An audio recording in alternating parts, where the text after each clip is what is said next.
What's up, y'all? It's Zach with Living Corporate, and yes, you're listening to another B-side. Now, yes, we've introduced the purpose of the B-side before, but remember, every episode is someone's first episode. So for our new folks, B-sides are essentially random shows we have in between our larger shows.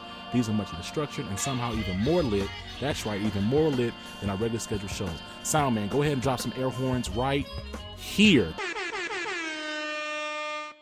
There we go. That's what I'm talking about. Now, oftentimes we have a special guest, and this episode is no different. We have Tye Miles. Tye is an international coach, public speaker, writer, and entrepreneur. Her company, The Inner Work, trains women, leaders, and service providers with a desire to make a greater impact, ready to create their own success, know their worth, and craft realistic plans to achieve their goals so they can manifest their full potential with the fulfillment of serving others with their gifts. Tye, welcome to the show. How are you?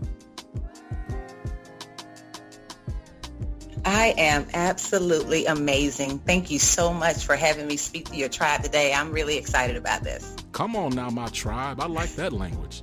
Now, today we're talking about social intelligence. So, as I introduced you, you are a coach.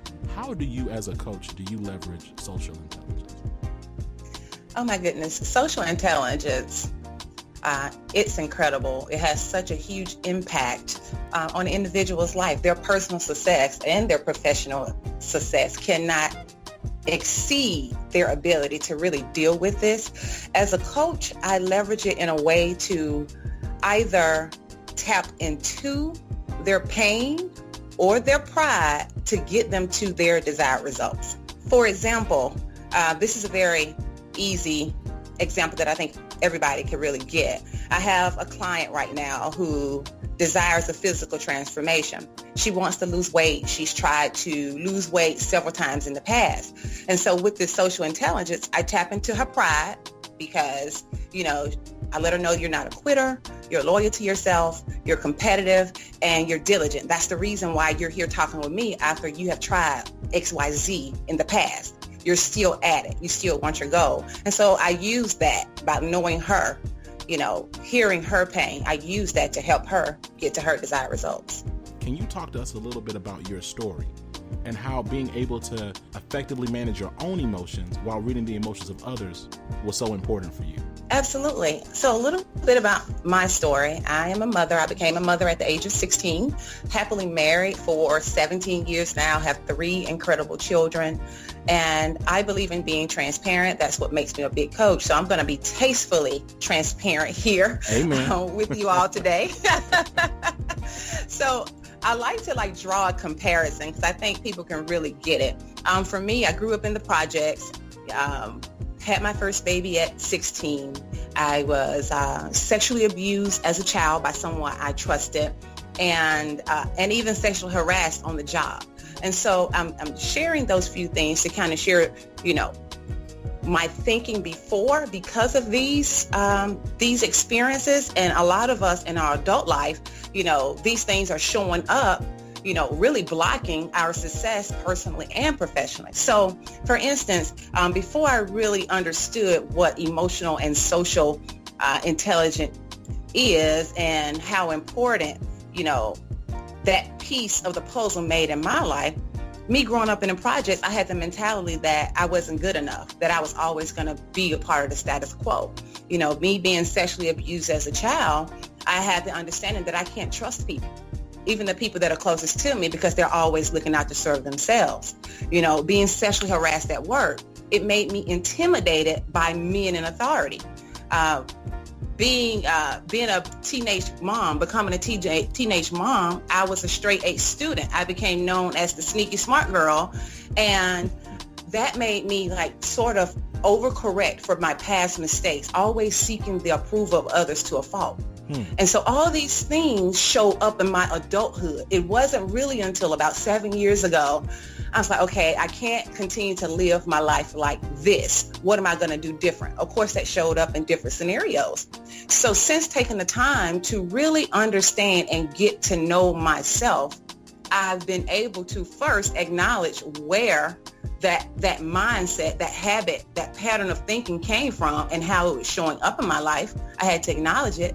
But then I also was able to say, when these type situations happen, when I'm in the boardroom with a male, I know from my past, usually it makes me intimidated and I take myself out the puzzle, just letting men lead.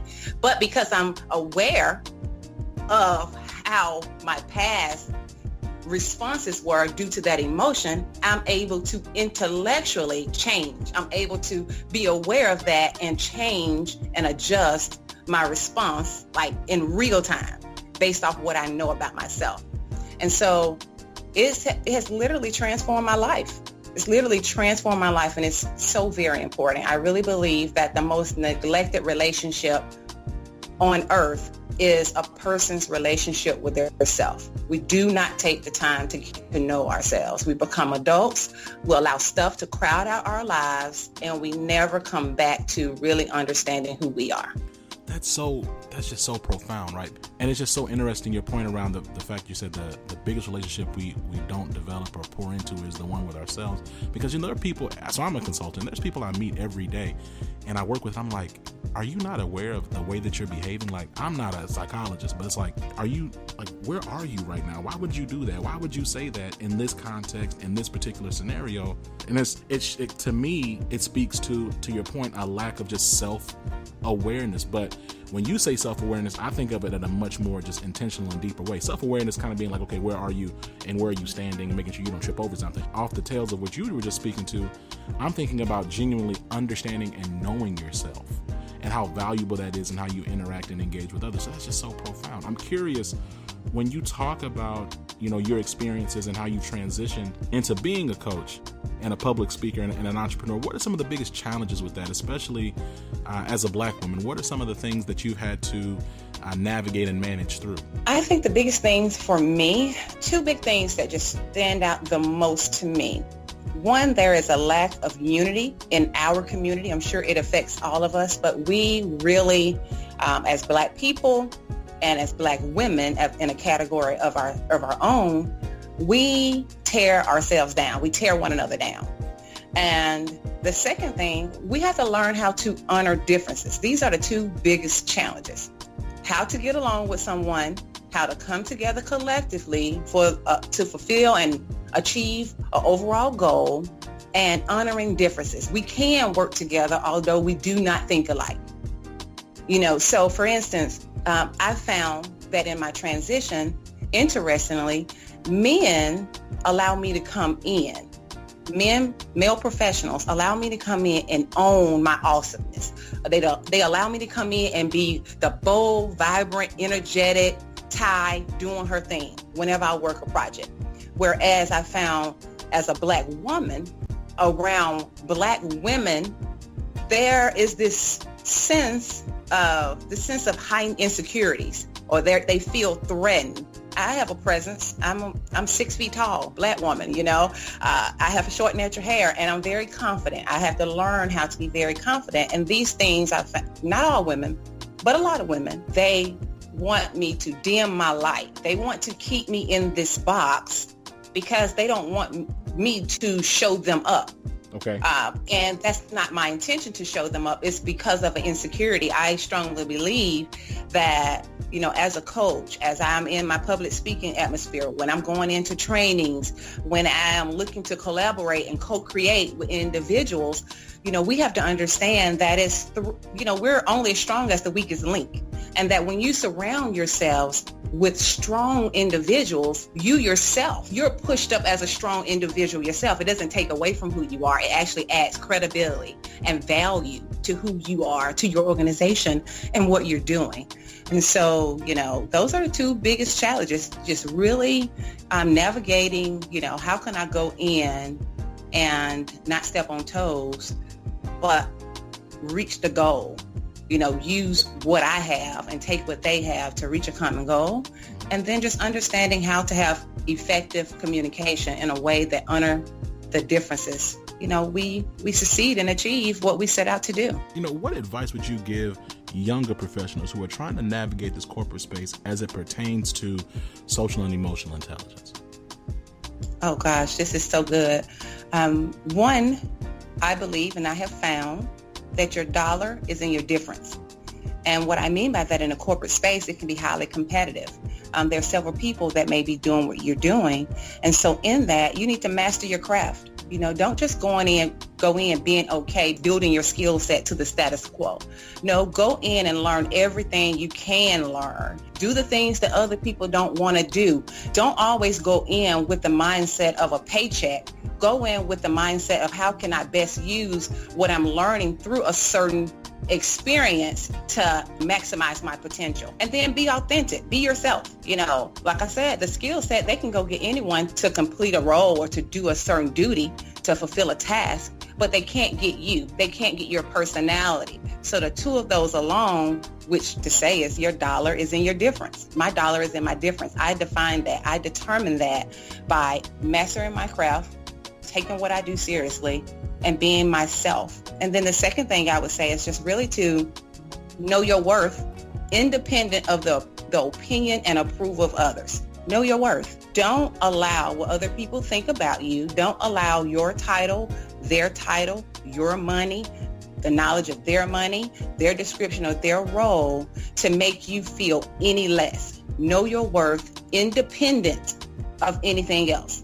And then when you're able to do that, when you can just build your confidence to the place where it doesn't matter what another person think about you, your confidence is on 100, you become unstoppable. Confidence is attractive. It is a virtue that every young individual need in the corporate client. It's attractive. Naturally, you're going to be happier. Naturally, you're going to get your job done easier. You're going to be able to make friends while at work. You're going to be able to get things done without rubbing people the wrong way unnecessarily. We talked about the fact that you're a coach and that you have a variety of clients and that you've been doing this for a couple of years. Now, where can people learn more about you? Absolutely. You can find me on social media, Facebook, LinkedIn, Instagram at the Tye Miles. And I'll spell that out, TheTyemiles. That's on all social media platforms, or you can just go over to my website at tyemiles.com. Awesome. And we'll make sure to put that in the show notes so that folks can engage that further. Now, this has been a great conversation. Before we wrap, though, do you have any shout outs? I just want to send some love to you for having me on, speaking to your tribe. It's been a pleasure.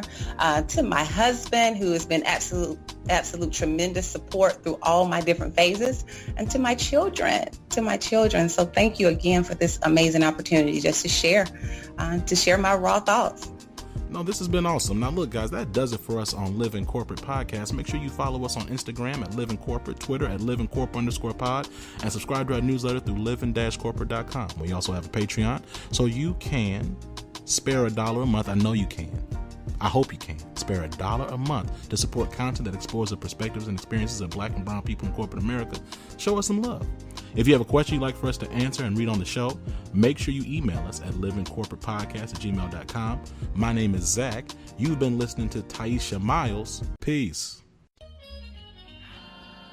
Living Corporate is a podcast by Living Corporate LLC. Our logo was designed by David Dawkins. Our theme music was produced by Ken Brown. Additional music production by Antoine Franklin for Musical Elevation.